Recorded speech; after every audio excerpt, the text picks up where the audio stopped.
Okay, the Captain's Clash tournament here in North America continues. Towers of Doom is our first map in the best of 3 series between Team Nintorii and Team Kure. And I have good news for the Kure fans, he's actually here this time. So if you watched the last series, you know that he apparently overslept and didn't make it to the first 2 maps. But then he at least showed up a bit later. Vikings immediately being banned. Okay, so Sven is playing for Team Nintorii. This is all played out on the North American server, and this is an A tournament, but we still got some European players on each team, as you can see. It's kind of funny, though, that they're immediately reacting to that by banning out the Vikings against Sven. That's the first thing that they're doing. So adjusting to the EU boys, as it seems.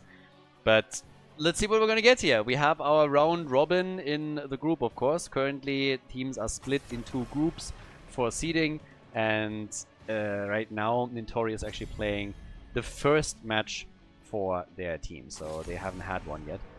Maiev gets banned against Kure, and we have a Stitches banned too. I'm actually a little bit sad by what gets banned here by the blue team. I'm not really happy with that. We got Stitches banned, and then we have also a ban on the Vikings. It seems like these boys are just gonna hate on fun all series long. Blaze still first pick. I mean, that hasn't really changed. Blaze was so far in the tournament either first picked or banned. It's actually not quite true, I guess. I think in one of the matches he was picked in the first rotation, but it was picked in the 1-2, not from the first pick team. Still, as usual, Blaze is massively high up in priority. And there are no draft restrictions on this one. So this is just a standard tournament concept that we're getting here. No shenanigans around picking heroes only once. Some heroes are not being allowed or whatever else. There's no bounties here. It's just a vanilla tournament that we have all organized by the North American players. Especially a shout out to Nintorii here, who has done a lot of this. But yeah, Diablo and Brightwing on the red team side now. And let's see what Team Kure can do. Win for them would go a long way in this series. If they win now, then they are coming out first of the group. We got Valamar and also Valamar and Malfurion, and also Tychus. Towers of Doom with a mega early Tychus pick. Somebody trusts on into the strength of the StarCraft characters here. A Fire Bat, and they also added the Renegade. So yeah, good for them. Malfurion doesn't really fit. Could have gone for Stukov here, I guess, and go for a full StarCraft team. But I don't think they're going to get that yet. Still, Maiev gets banned. Now they're banning out Garrosh. And with the final X that we're getting, Team Kure gets rid of what now? Are they targeting Nano, maybe? I mean, Nano is obviously somebody that's very known for a couple of picks. And I guess they do. The Medivh ban is not bad. Didn't really come to mind immediately, but that's obviously another one that's not bad banning out against them. I had more Chromie and maybe Hanzo in mind when we talked about Nano, but still, getting rid of Medivh is not bad. Diablo has already been taken, so Leyline into Apocalypse would have always been possible with this. Here comes Dehaka, and there's Nano's Chromie. So, yeah. That is something that I could have seen banned, honestly. But yeah, not the case. On the left side, for the blue team, let's see what Kure is going to pick. Usually the last one to choose here. They still need a front line as well. Something that can deal with Diablo. For Towers of Doom. Obviously you can all... I mean, again, there's no draft restrictions. You can play Muradin here. You can just like hop around the entire time. If you want to dive a little bit deeper, they go for Jojo. And we still get Hanzo. So Hanzo, Tychus, they left the path of StarCraft, unfortunately. Didn't really commit. But we still got at least 2. That's fine. Whereas on the other side, we now have the last one. Weird thing. And, well, more damage. Chromie is not gonna be enough. Get a little bit more. And we get the birdie. So not only do we get a global... The Haka, by the way, completely ignored here. But, no, what am I talking about? The Haka taken and Forster taken. Double global from Team Nintorii, and they got the damage from Chromie and Forster. There we go. Game number 1, everybody. Team Kure against Team Nintorii. Off we are. Game number 1 in the best of 3 series. Over on the left side, we get Valamar on Malfurion for Team Kure. We got Q on Hanzo, Brandon on Joanna, Fuzz on Tychus, and Bloodcool is playing Blaze. Now over on the right side, Team Nintorii in their first series in this tournament. We got Pokey on Diablo, Nano on Chromie, Ipdings is playing Falstad. We got Nintorii himself on Falstad. So technically it's even 3 globals that they're running here. Falstad, Dehaga played by Sven, and Nintorii. And well, with that, let's go straight into the first game and see who's going to take the lead here. Now, my personal theory was that Kure actually fell asleep as they paused the game. But apparently that is not the case. So, yep. Let's see what the blue team can pull off now that the captain is here right from the start. So, over on the right side, Nintorii's team so far a little bit unknown how they're going to perform here. Of course, they got to prove themselves here. They had the advantage of being able to watch the previous series and get a bit of a idea of what they're up against and scout out potential weaknesses. And obviously, a little bit more prep time in an attempt to maybe properly warm up as a team, which was definitely not the case for Team Kure, since the captain was a bit late to the party.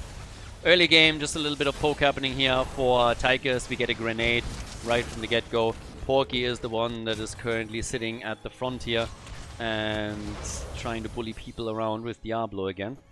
That's all the way up at the top. We got the Blaze. Yeah, heavy armor over there. Riding on the money pig into battle in style. I like it. So, very, very good mount choice. Of course, there can be only one. It's a little bit like Highlander. Wasn't actually a Highlander movie that is currently in the making? Why haven't I heard anything from that in a while? That is actually a very good question. I have to look into this once again. Wasn't Cavill supposed to star in there? Either way, that could be good. Like, on the one hand, I really don't want them to do any more remakes because they've ruined so many in the past and are just ruining my childhood. On the other hand, if it's actually a good remake, that would be fantastic. I actually rewatched The Expanse the other day. One of the very few book adaptations that are just absolutely excellent.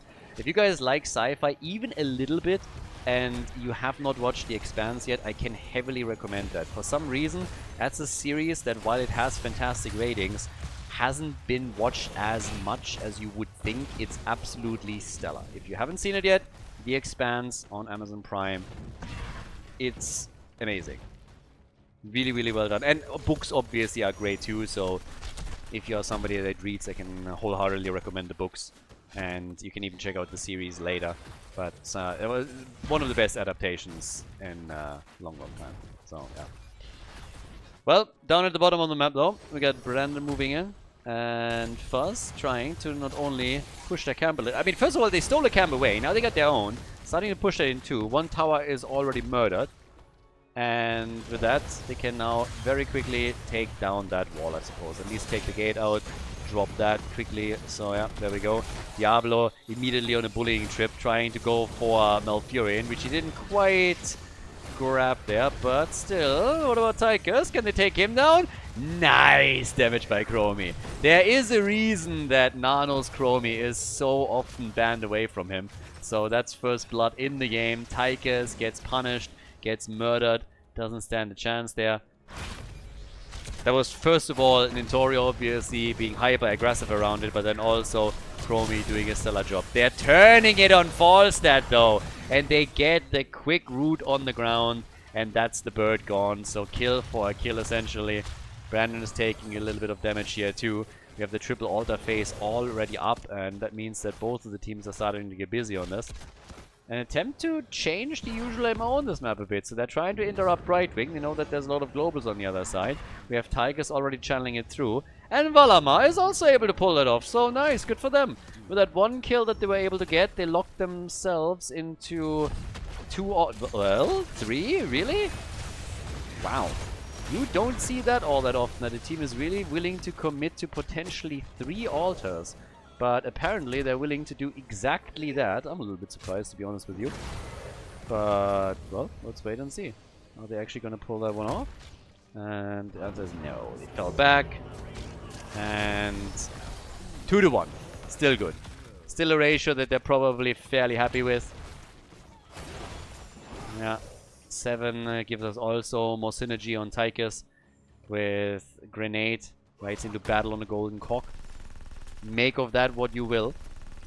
Falstad in the meantime with the boomerang. And they're trying to get another quick hit in on Brightwing. Yeah, put into a corner. Nintorii, they want Brightwing, and the Fruit Fly is dead. They kill the Fruit Fly. Hanzo's dead too, but I suppose Falstad is not going to make it either. Jojo comes in and just hammers him, and that's the end of Porky as well. That's 3 heroes that were just destroyed here. Yeah, well done. Triple kill, only had to sacrifice one of their own heroes, but that was a really sweet play there. So Brightwing and Hanzo the first one to fall, and then Jojo is moving in, and boom!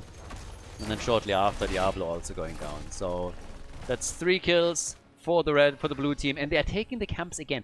I mean, they're taking elite and experience right now, which is already pretty big. That's nearly a level that they're leading here by, and also they're just taking mercenary camp after mercenary camp after mercenary camp, applying more and more pressure onto those lanes and putting themselves more and more into a spot where they can just be the ones, you know, take advantage of the camp pressure, the experience that they're grabbing, and pushing them further ahead to a potential level 10 that they couldn't then use to, yeah, do a little bit more here around those. But yeah, good job. Half a level, not even, to 10. Pumpkin's already down at the bottom of the map. I mean, they haven't even taken that additional tower down, but once they have level 10 abilities, they could definitely make a couple of moves here. Try and, for example, go for that bottom bell tower bit. I mean, what they're definitely gonna get is that bottom altar. I mean, nobody in their right mind would push against the level 10 here. So we get Commandeer Odin, Blessed Shield, 4 shots fired, and now the chance to try and do a bit of damage on this one.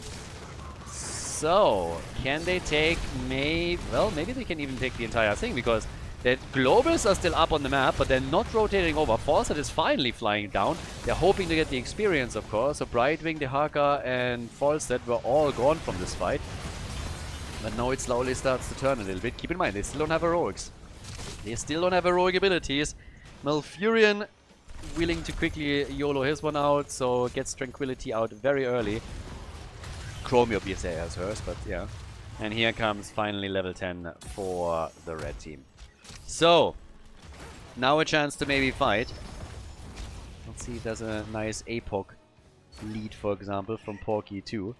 If he's going to be able to get something out of that. So far I haven't seen that yet, but 4 kills to 2, still a level ahead, roughly. Also ahead, obviously, on the objective. Next one is going to spawn altars at the bottom of the map. It's going to spawn 2. And try and get ahead there. Damage output, not really all that high yet. We got 20,000 for Hanzo, 20,000 for Chromie, roughly. That 1 kill from Nano earlier was pretty sweet. But by now it's all about the next objective, and in this case, of course, about the bottom altar. So let's see who's going to lock those. I mean, the globals should be able to at least get them some extra experience, and Dehaka is already on his way to the top to do exactly that. Blaze will have to help out here a lot sooner than that. So right now it's all about who gets the first kill. Who's going to be able to move in, get a quick kill, get some work done here. Blaze is already channeling. Not really able to do anything yet. In the meantime, Porky is getting pummeled just slightly. I'm trying to hope to get a kill there. But currently, Porky sucked back in, but he makes it. Bunk on the ground. Nice! Good stuns. Great arrow. Falstad and Brightwing are both immediately dead. No chance for them. And that's the chance and opportunity to not only get the channel altar, but also maybe get even the bell tower conversion before they're channeling. Bloodcool has channeled the altar at the top through, but I suppose that before they are going to channel the one at the bottom, they will take the altar first. Brannon, yep, he has actually cancelled the channel a couple of times, so now they're getting the full value out of this. 5 more shots fired, and that puts the opponent down to 19. So that is a pretty big lead already. 15 points ahead. 1 level ahead, 4 kills ahead. Team Kure with a strong opening into the first game of the best of 3 series here. They already won 1 series in the round robin. So if they win another one, they will get out first place within their group. So that would be the big chance to guarantee yourself a great spot for the playoff phase, where they're going to be seeded into brackets accordingly. So a win in a series would be pretty big. Down at the bottom of the map, I mean, Chromie wants to slowly retake this.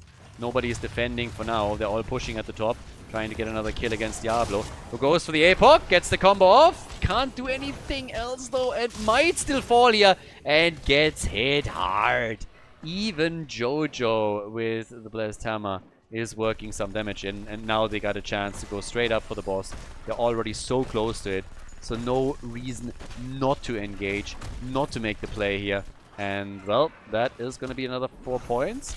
Unless, of course, the red team is able to do something about it, but they don't have Chromie with them. She's at the bottom of the map. Everybody else could global in a little bit quicker, and no, this one's taken. They are reclaiming the bell tower at the bottom of the map on the other hand, so that has at least happened. Bell tower is retaken, but the shots are also fired, so now they're down to 15 points. 15 to 36. It's Towers of Doom after all. You can always recover here. This is a comeback map. The biggest one in the entire pool. But, yeah. Not sure who's going to be able... Oh, Valamar, careful. Yeah, Chromie really wants Malfurion. Whenever they can take Malfurion down, it's going to be a good day for them. And they are going to be able to do way more during these fights. But the channels are happening. Top left, top right. This time we have 4 points on each side. 4 bell towers, so they're down to 11. AI is getting a little bit thin here for them. They're going to be in single digits soon, and they got to be mega careful with this now. Especially since level 16 is about to approach for the blue team. Once that they have that, they will be able to capitalize on that talent advantage in the next fight. So, yeah, it's an awkward spot for the red team. On the one hand, you would love to fight, you need to in order to bring it back. On the other, you are really having some trouble with this. Blessed Shield into Hanzo Arrow, into follow-up from the rest of the team. Blaze in particular, and that's a quick kill against Brightwing. Now Diablo is dead. Yeah, this is really rough now. They might even get the Haka here. Jumping in on him, tries to get away. Forster doesn't have a gust, so he can't really help him. But Sven makes it out. But check this first kill out. This is how that all started. So they came back in here. Blessed Shield, bam, there it is. Arrow as a follow-up, and then Blaze is in range, gets another stun through, and Brightwing gets destroyed. This is exactly how you need to make those plays. They decisively made a choice, made a decision, call was made, they go in, commit fully, take the targets down, get 2 in total, extend the lead further, and are able to steal some camps away, depush some of the lanes, and now we have a triple altar phase coming up, which I guess technically could also be the end of the game for Team Nintorii. Unlikely, but possible. Now, bell towers are not being converted over yet, so in order to end the game here, they would have to channel all 3, which I don't think is really possible, at least not likely. Level 16 is also ready now for Team Nintorii, so let's not forget about that. But, yeah. So, Kure and his boys, they're getting ready. They can't take the bell tower at the bottom of the map, but they can get 2 of the altars, at least. So shots are fired, single digits, with this one confirmed. But they might have to let this one slide. Chromie comes in, they think they can get a kill here. So they go back in for Tychus. Nicely done by him with the timing on his Odin. And now the red team is getting pushed back once again. 7 points on their core against 28. And they're desperately trying to escape from this spot. Sven is in the corner. Porky is low. And he dies. Gets taken out. Might be able to get another kill. Might be able to get that bell tower. So come in and take this one out. But yeah, it's not going to win them the game right away. Boss was taken earlier. Timer on the boss is currently at 1 minute and 30. So they can't do that. But down here we have already Brandon channeling. Starting to get another 4 shots fired. We push them down to 3 now. Team Nintorii. So, yeah, that's the end of the bottom bell tower again. Again, not only matters too much, any kind of altar channel at this point is going to end the game, but what it definitely does is give them more control over the bot lane, allow them to push pumpkins through the lane, and potentially end the game that way. We have 41,000 damage for Chromie, 50,000 for Hanzo, so, yep, they definitely did okay here. 36,000 for Tychus. Blaze sitting at the top. Easy top siege damage, obviously, for his team. And as it happens, also in the game. Not by much, but hey. If you're number 1, you're number 1. Well, this is what it is. Half level to 20. Oh, blue team needs to win. Red team needs to win. They're circling around, trying to pin them down here. I mean, again, it's a desperate Hail Mary that they're throwing out here before level 20 hits. Blue team is willing to delay this a bit. But they're actually losing Hanzo. Blue team was totally willing to wait here. And why wouldn't they be? For them, it was way more advantageous to wait for level 20. But that was a nice wraparound attack that they just executed and allowed them to get a kill. So some momentum at least now for the team in red. Is it gonna be enough? I mean, that's the big question, because we have one altar spawning, and with half a level missing, it's highly likely that level 20 is going to be ready in time to leverage that around the objective. 10 more seconds, Hanzo back in 28, so the timing is not quite working out for Team Kure. But, yeah, we'll see. Here's the attack. Quickly coming in with Diablo. Jet propulsion misses though. 4 versus 5 that they're fighting here still. They're willing to commit to that. No level 20 yet. They want to buy themselves a little bit of time. But look how low everybody is. And that's Tychus gone. So taking that fight might not have been the smartest choice. Tychus is eliminated. And Blaze is not making it either. In comes Porky from the side with Diablo and just hammers him into a wall. Hanzo is back. But what good does that for you when you lose 2 heroes in the process? So letting that altar slide might have been the better choice for them. Instead, they gave the opportunity a chance to catch up in experience, which they definitely did. They're only half a level behind now. And they still have a chance here. So, yeah, that's... Oh, false stat? I don't understand why they're coming in here in the first place. Why are you still attacking? Team Kure is trying to throw that game. And right now, they're successful at it. I have no idea what they're doing. They're jumping in with 3 heroes against 5. They are barely able to get most of them out, but Jojo still was destroyed. I understand you want to slow your opponent down a little bit, but boys, you are throwing that game away with both hands currently. 10 kills to 6, and Team Nintorii realizes, hey guys, we got a chance on this one. Let's use that momentum and see where we can get with that. 3 points on the core is not a whole lot, but it's more than 0. It's all what you need. Seems like now Team Kure is willing to let the boss go. That puts their core down to 21. Yeah, there's the shots. Tychus! Oh my god, false stat! Wants the angle! Gets it! And they're gonna get the kill on Tychus! No, they're not, baby! There's no... Oh! Tychus is gone. The arrow misses, but that is not over. Hanzo is dead too. Falstad survives. Team Nintorii is looking like a completely different team all of a sudden. They dove in deep for that kill. Got a second one too. Looked a little bit iffy on Tychus for just a second. He disappeared there for just a moment. But right now it is 10 kills to 8. And the lead in experience has actually gone over to Nintorii. Not that it matters all that much after level 20. But just look how quickly this game has shifted. Towers of Doom, the comeback map, is proving to be exactly that once again. So, shots fired, another 4, and they're going to put them down to even 13 with the Haka channeling the second altar at the bottom of the map. Wild. Absolutely wild. The altar at the bottom of the map is going to be taken too. It doesn't matter too... Well, it always matters, of course, when you lose structures, don't get me wrong, but in the bigger scheme of things, it's not that big of a deal considering that we're gonna have 3 shots fired regardless. But the globals are currently playing a big role, and them going for the top gets interrupted, the camp gets stolen away, Falstad flies in, they're pinning them down, and they're losing heroes again. Team Q... I mean, first of all, Team Nintorii is playing this extremely well. They're capitalizing on every mistake the opponent makes. But that's now Malfurion gone, that is Johanna gone, that's Blaze gone, and it's just one kill after another. It's always follow-up kills here, because the blue team is just inting a little bit. They're not respecting the globals in the slightest. I mean, not at all. They're not respecting the global plays that we're seeing from the red team. They think they can just sneak in and take stuff on the map with nobody reacting to it. And Team Nintorii is proving them completely wrong. So now it's 11 kills to 10. And always the blue team is down in heroes. Fast stays, not too long, but Hanzo died. And now the barrage is on. Full control. Shot after shot gets fired. And that is looking like it will be game. I mean, that looks like game right there. How do you defend against this? And the answer is you don't. Team Kure with a loss on a map that looked like they'd won it already. And once again, Towers of Doom delivers. This is not winnable anymore. Channel at the bottom of the map is going to end the game, even if you break through the barrage and retake one of your bell towers. Nicely done. Fantastic fighting spirit by Team Nintorii.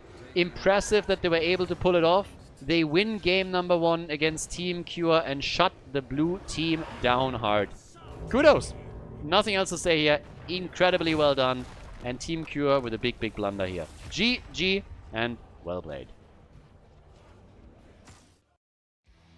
Before we head into game number 2, make sure that you subscribe to the channel if you haven't done it yet so you don't miss out on any future content here on Khaldor TV.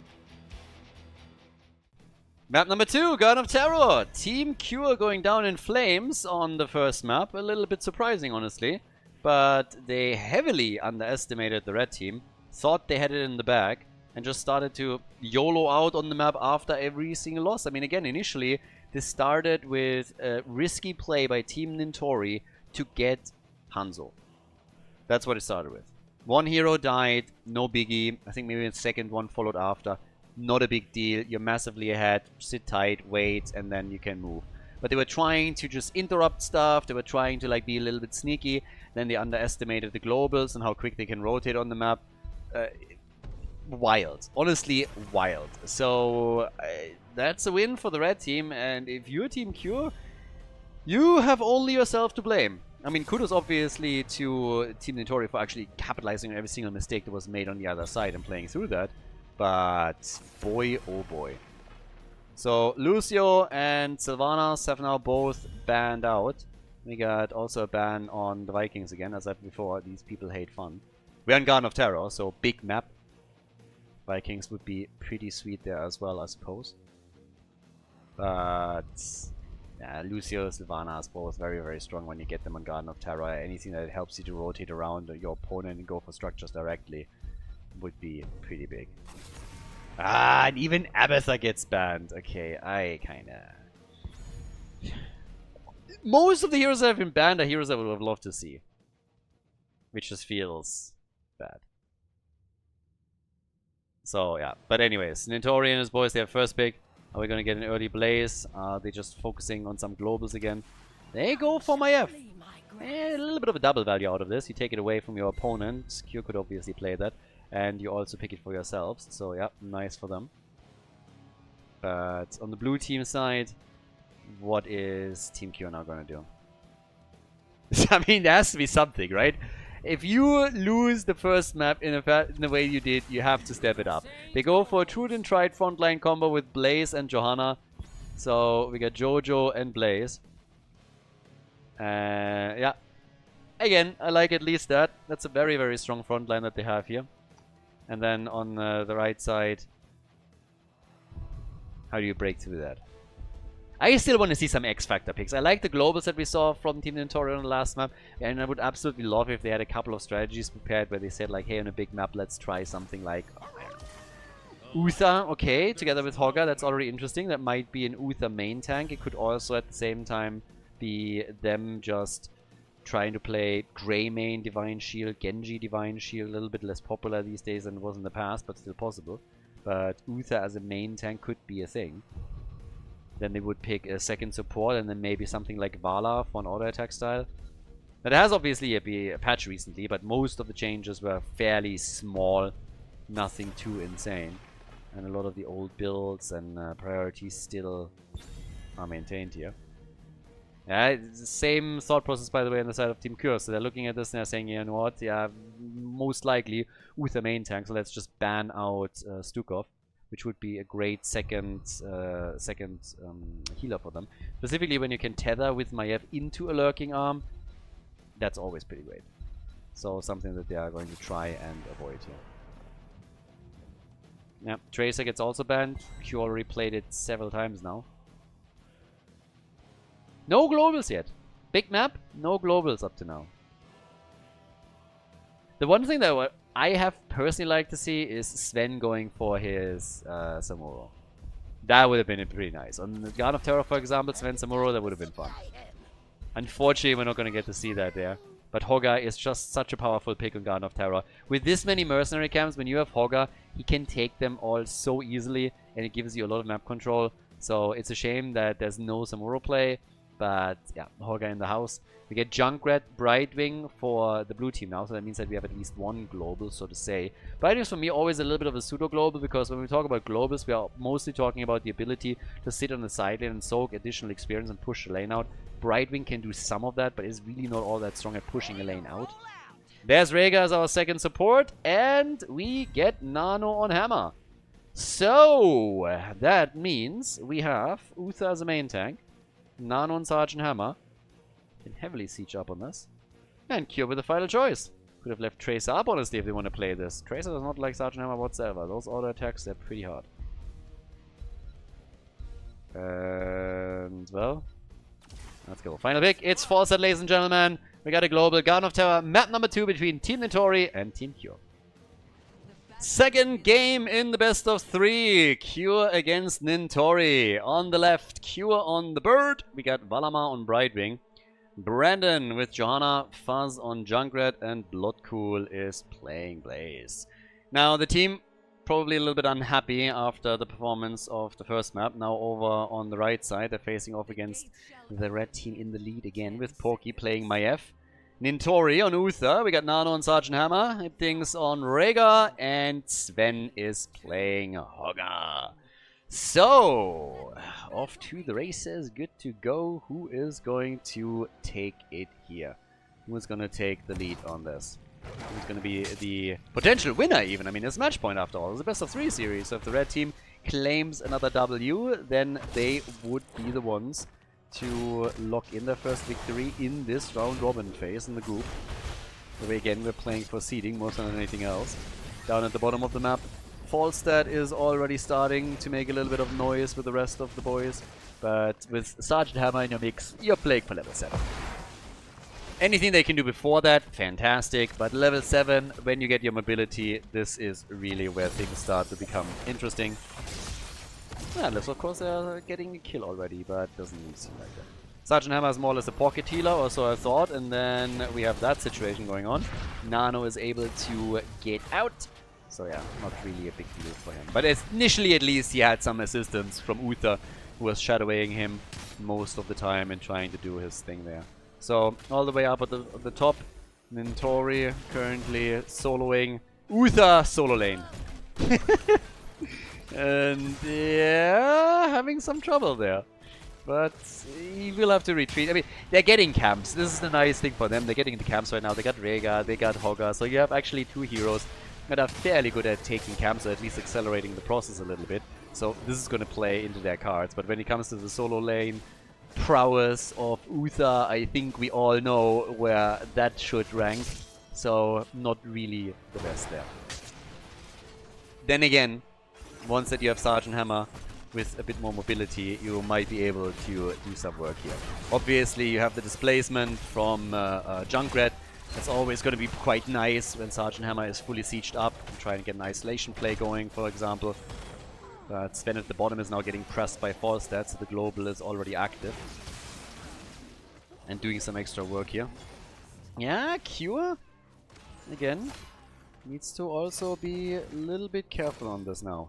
Because if a rotation comes his way, they have to... I mean, they know that the camps are most likely going to be taken, but the bird, once that you push this heavy onto structures and you're that deep onto the lane, you have to be a little bit careful that your opponent is not all of a sudden just like sending someone over and get a hold on you.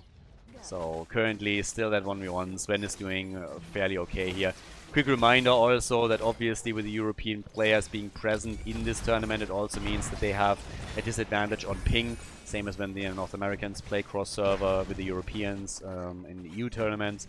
But the EU players that you see here are all playing cross-server. This entire tournament is held on the North American server and has therefore priority on that, which makes it for the European players sometimes a little bit tricky to maybe sync up and play 100% and so on and so forth, or get the perfect reaction time going. Now, the first few seeds up on the map now, but we have a bit of a battle at the top going on first, and they are actually going heavily for Porky and might be able to even get a kill here.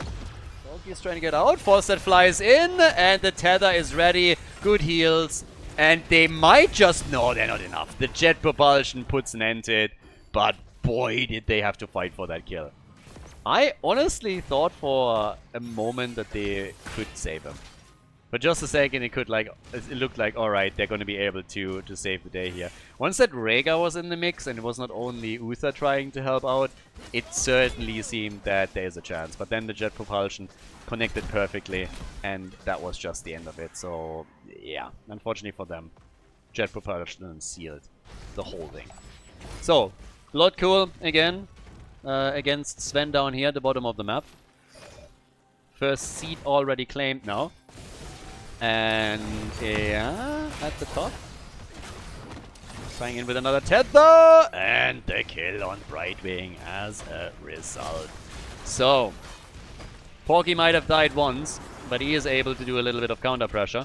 Falstad also mega low. Kure is able to get away though.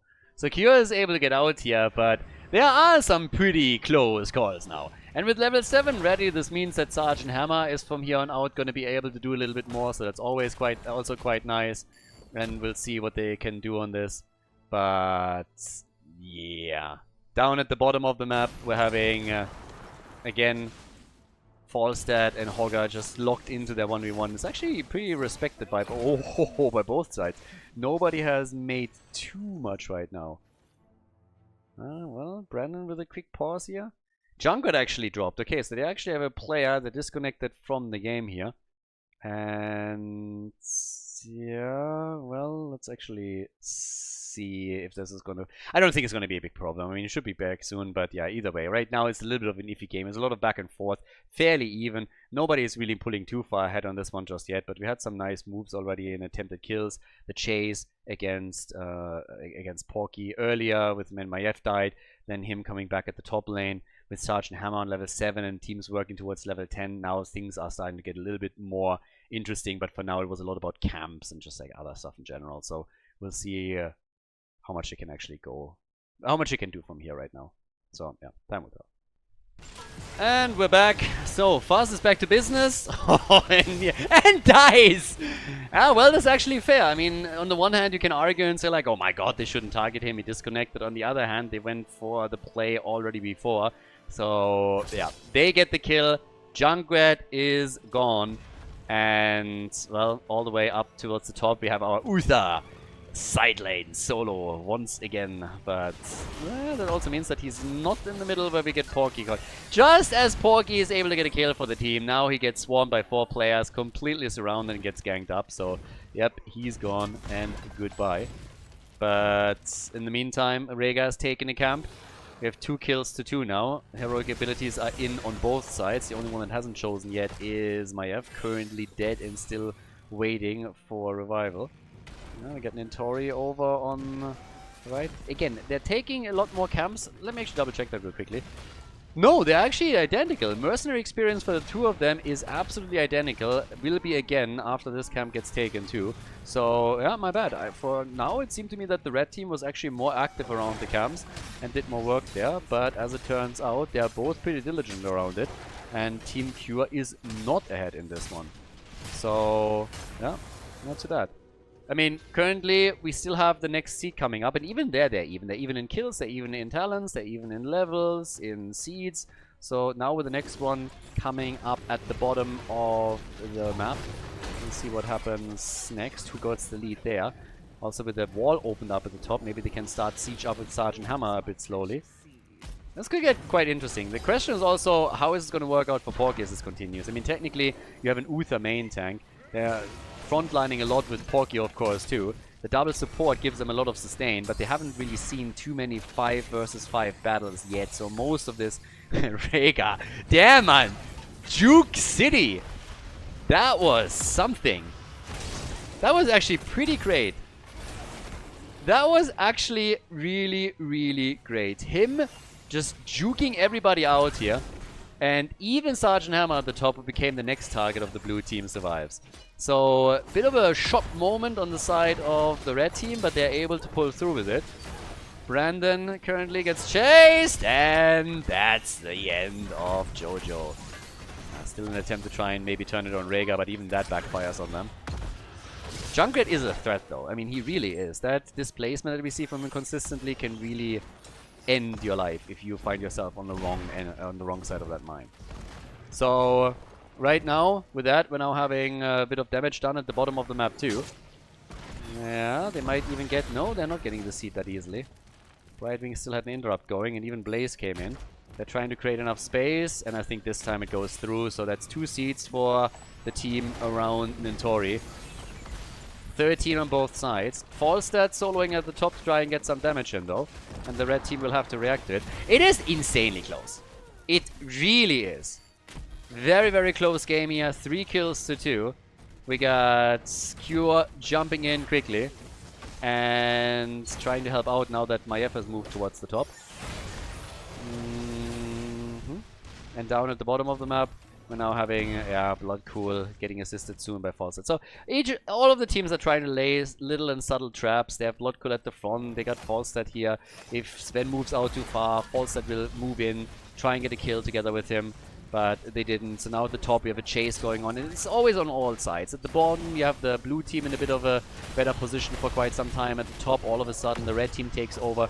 So everybody is really attempting to leverage the size of the map to their advantage. Go for rotations around the opponent and then get value. But yep. With that we now have 3 kills to 2. Still going on here. Still a camp that was snuck away at the bottom. That is now allowing Falstad to very heavily push in for that fort again. He needs to be careful with the rotation as mentioned before, and now that he knows that Sven is on his way, he immediately falls back a little bit. But there's a next seed up, position much better for Team Kure. So that's what we're probably going to get here.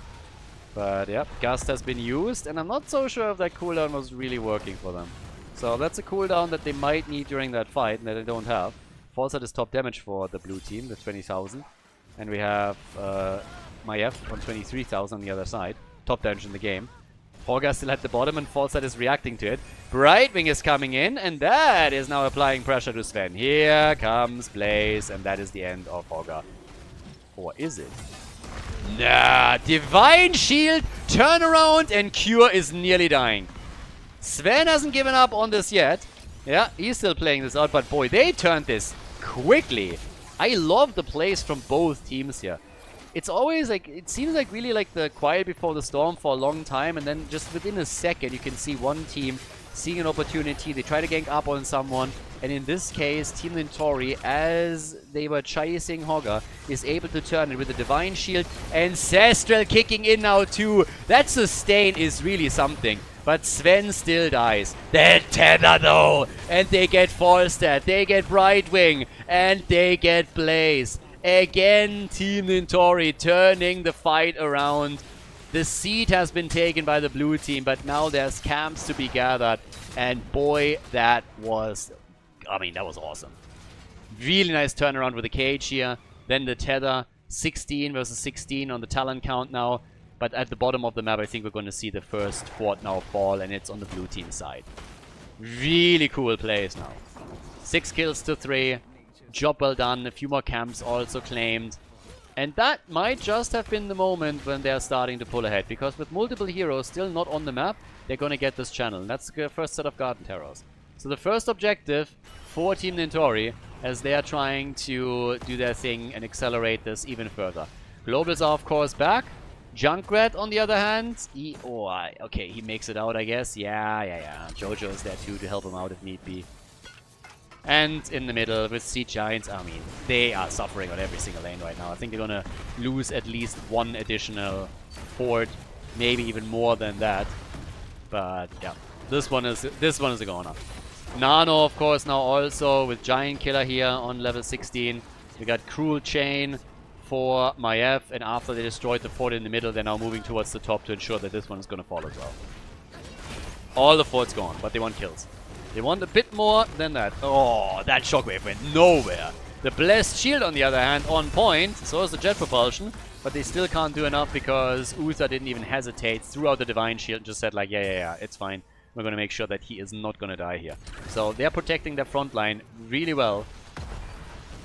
They do a great job on it. And yeah, with all of that, here comes the next little attack towards the middle. The wall is already gone. And they still get some damage through at the top with that Garden Terror. Not enough to really drop the wall, maybe the gate. But that's a level lead now.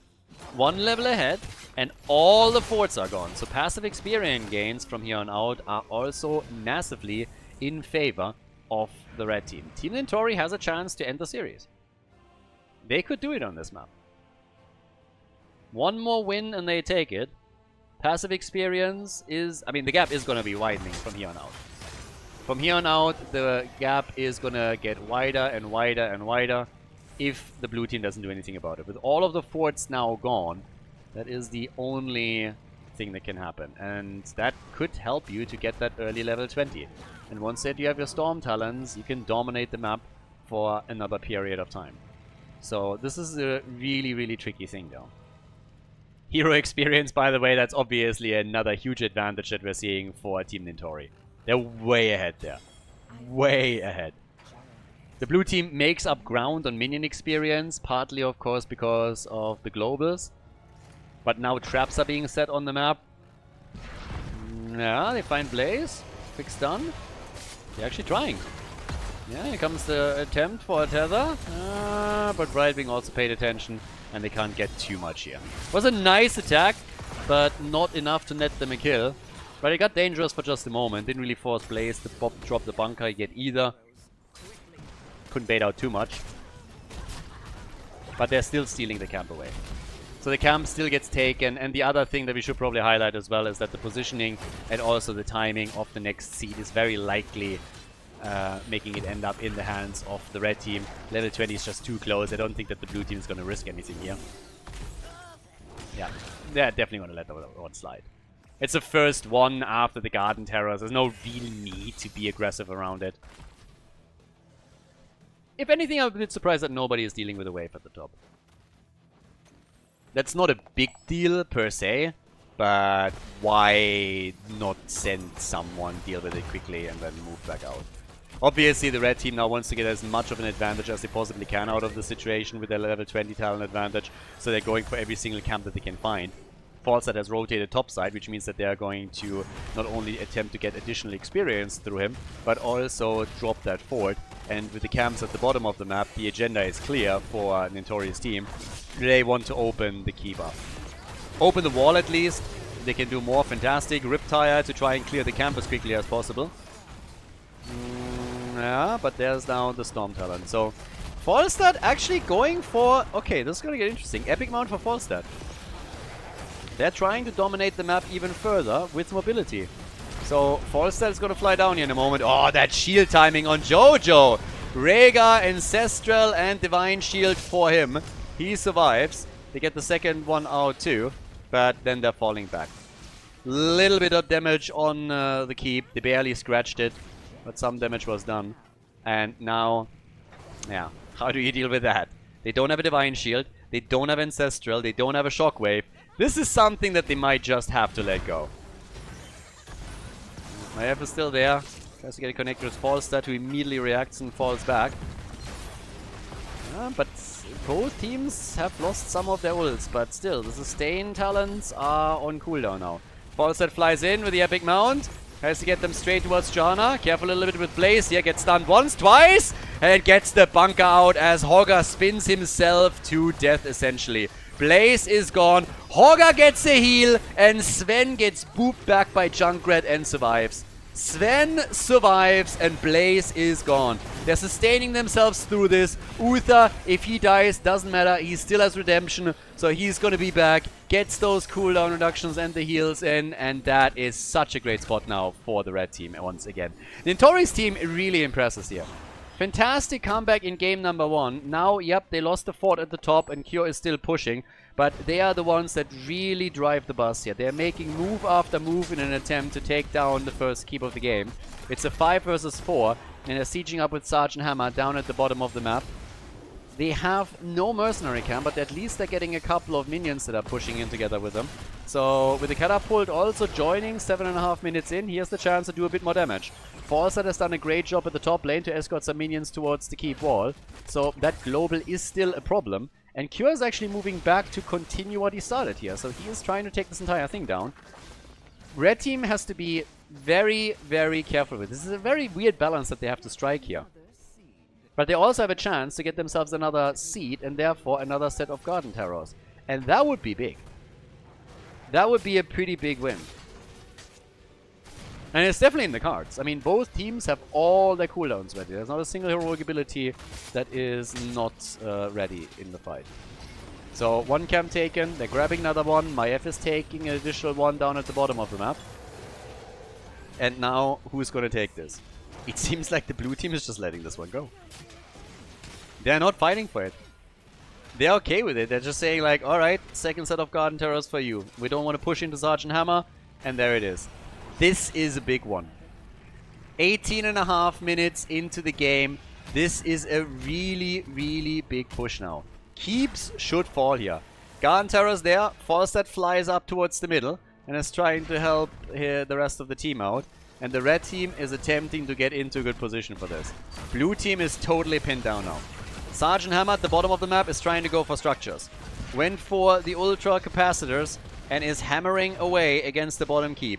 Nano is gonna get this. Nobody is dealing with it. And they're sacrificing more. Up at the top, the fight is still raging on. Sergeant Hammer again is not even here. Sergeant Hammer is not even here for this. Junkrat is in the middle. Top wall gets destroyed. Bottom keep is gone. And the Divine Shield saves Hogger as he spins deep. Gets the Ancestral out too, but Rhaegar falls. Rhaegar is dead. And that means they have to move back. So they got one keep out of this.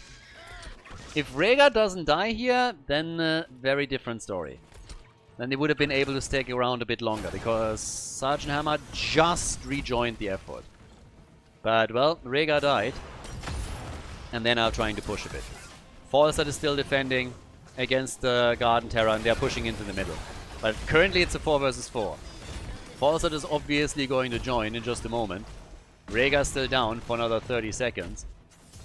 No, it seems like the bird is going to fly in. No, still has to deal with the catapults at the bottom. We have... Like, the problem is that the fort at the bot lane is even still in play. So it's just catapults, catapults, catapults with 0 counter pressure. So Falstad and his epic mount are desperately needed. That, on the other hand, is big.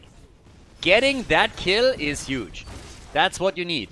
This is what they did to the blue team in the last game. Staggered deaths over and over again. And now we're seeing it happening on the opposite side. Rhaegar comes back, Hogger is dead. That's the situation. Sergeant Hammer, of course, is making it difficult to take that fort down. Now with the double support, yeah, they're still looking tight here. Divine Shield is also going to be back out soon. And they're holding on to the fort. It's ridiculous. They're actually holding on to the fort. The fort is still there. That's just nuts. Alright, that is actually a little bit nuts. The fort is still in play, and Hogger will be back in 20 seconds. I don't think that anybody is going to die in that time period. So, they should be fine with that. But, whew. Yeah, this is getting very, very interesting now. And now we're in a really interesting spot, because for the blue team, I think the only thing that they can really rely upon now would be Garden Terrors. They need to take structures down. That's what it comes down to.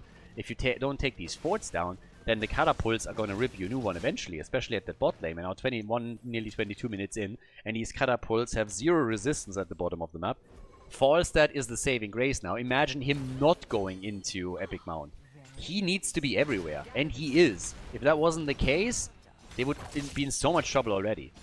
81,000 damage from Sergeant Hammer, hasn't died once yet. The only player, the only hero that has not died yet in the game.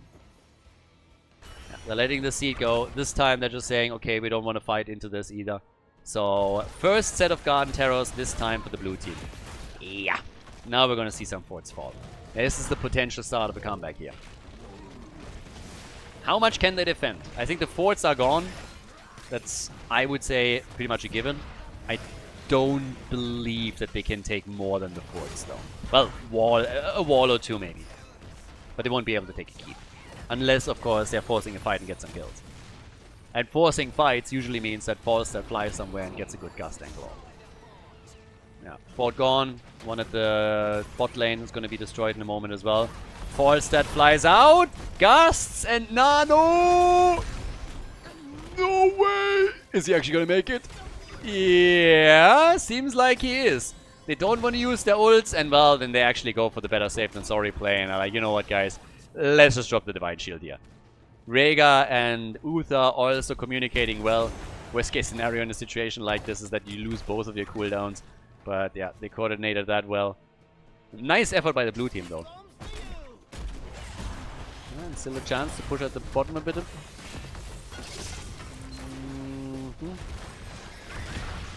Yeah, not able to do too much here though. Falstad could be the game winner though. As this continues, Falstad could be the absolute match winner.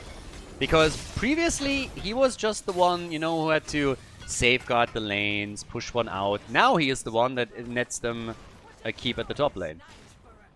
More or less. Oh my god, it's so close, but no hero minion.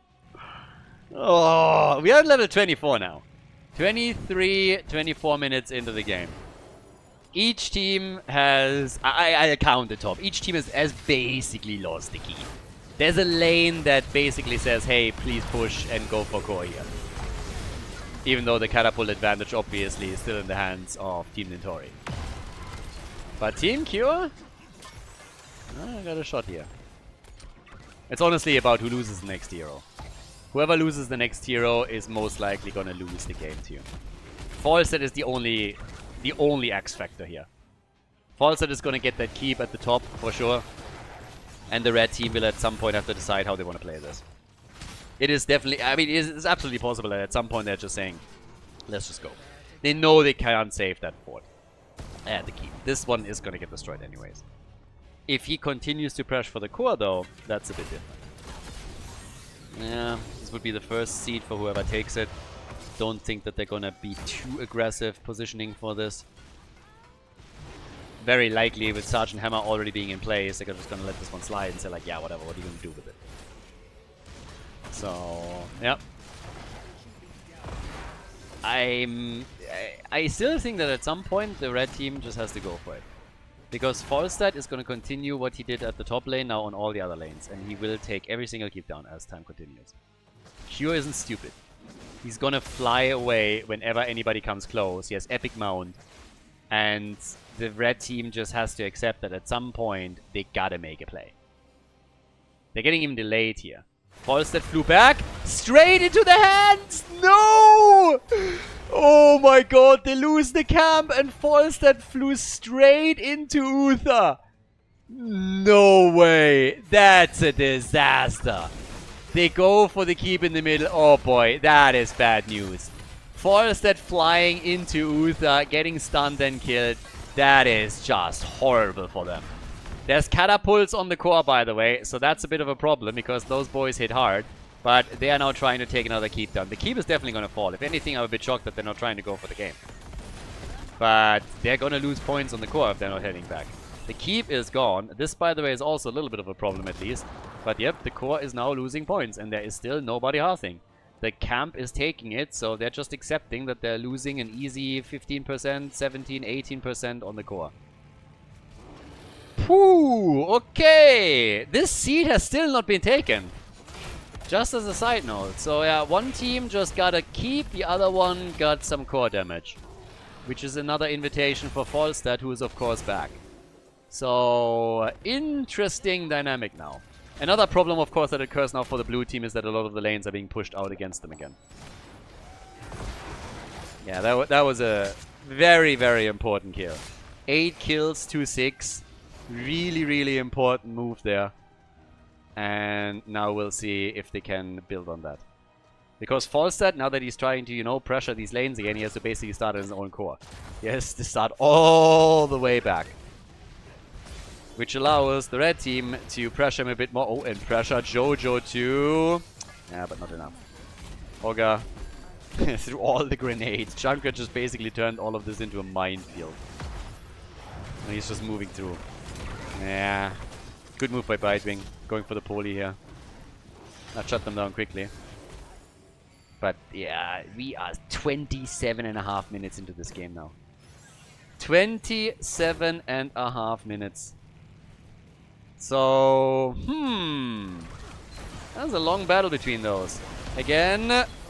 Ooh, Junkrat. Hogger as well. Sven. The heal and the Ancestral. Both get dropped again. They got the double cooldown. Yeah, sometimes it feels like they're really not coordinating properly. They're just thinking, hey, I'm first in range, so let's go. But yeah, level 25 to keep. I mean, the longer this lasts, and if Falset isn't getting additional keeps, and the catapults are of course going to get stronger. But now it's a minute, more than a minute, for Ancestral and for the Divine Shield to come back. So that's already a bit bad. This is a really nice window for blue team, I want to say. And then this happens. That's the kill. Brightwing's gone. Blaze is likely going to die. Blaze! And this has to be game. I mean, come on. It's a 5 versus 3 now. And you have the catapults. You have also the lane at the bottom already pushing in. And yep, they're going to make their move now. This is the play. They're also going to get the Divine Shield back for this. Maybe, depending on how long it lasts. But yeah, these are the moments where you can finally start to think about ending the game. And the core is already suffering some hit point losses. So here comes the tether. Falstad is down. That's the end of JoJo. That's the end of the game, ladies and gentlemen. Great play and a 2-0 victory for Team Nintorii over Team Kure. Extremely well done. Congratulations. GG. Well played.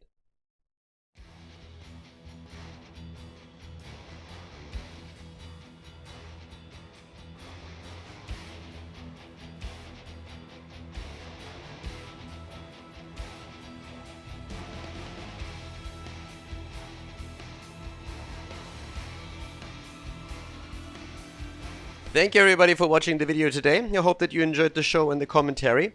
And keep in mind that the spoiler protection that is going to run for the rest of the video is made possible by all the support on patreon.com.